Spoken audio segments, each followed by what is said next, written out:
চাল কুমড়ো বাহার নামটা একটু অদ্ভুত, তাই না? খেতে কিন্তু ভীষণ সুন্দর হয়েছিল। ভিডিওটা কিন্তু অবশ্যই তোমরা দেখো, রেসিপিটা বাড়িতে একবার ট্রাই করো। তো প্রথমে এখানে চাল কুমড়োগুলো একদম পাতলা পাতলা করে কেটেছি, আর এইদিকে বেটে নিয়েছি মশলা। আর এর মধ্যে কিন্তু আলু দেওয়া হবে না। তো আমি এখানে মশলার মধ্যে নিয়েছি পোস্ত, কিছুটা পরিমাণে সর্ষে আর দুটো কাঁচা লঙ্কা বেটে নিয়েছি। এরপর কড়াই বেশ খানিকটা পরিমাণে তেল দিয়ে চাল কুমড়োগুলো দিয়ে পিঠোপিঠ করে একটু বাদামি কালার করে ভেজে নেব। আর ভাজার আগে কিন্তু অবশ্যই আমি লবণ ভালো করে মাখিয়ে রেখেছিলাম। এখানে পোস্তটা কিন্তু দেওয়া লাগবে, তবে তোমরা অনেকে পোস্ত খাও না, তো তারা কিন্তু আমরা শস্য দিয়েটা করতে পারো। শস্য দিয়ে কিন্তু খেতে খুবই সুন্দর লাগে, তবে আমি এখানে দুটোই ব্যবহার করেছি।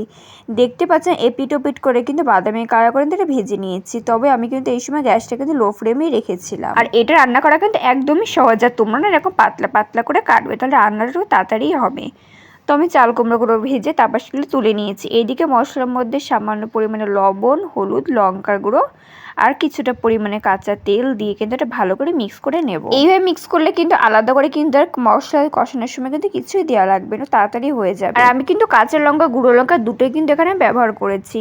তো মিক্স করে নিয়ে যে তেলটা ছিল সেই তেলের মধ্যে সামান্য পরিমাণে কালো জিরে দিয়ে আমি মশলাটা দিয়ে দিলাম, তা ভালো করে কিন্তু কষাতে থাকলাম। আমি কিন্তু এখানে তেলও কিন্তু অতিরিক্ত ব্যবহার করিনি।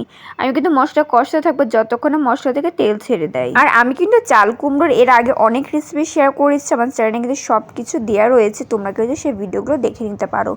দেখতে পাচ্ছি আমি কিন্তু মশলাটা ভালো করে কষিয়ে নিচ্ছি, মশলা কিন্তু তেলও ছেড়ে দিয়েছে।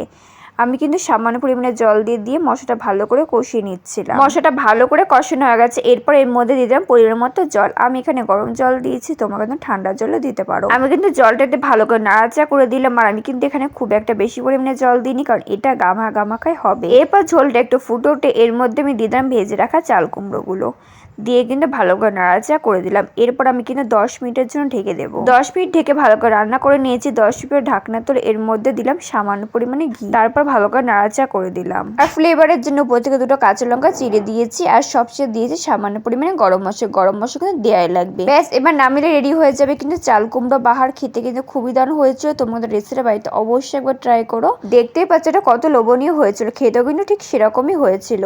আর এরকম রেসিপি দেখছি চ্যানেল কিন্তু অবশ্যই সাবস্ক্রাইব করে রেখো। বাই।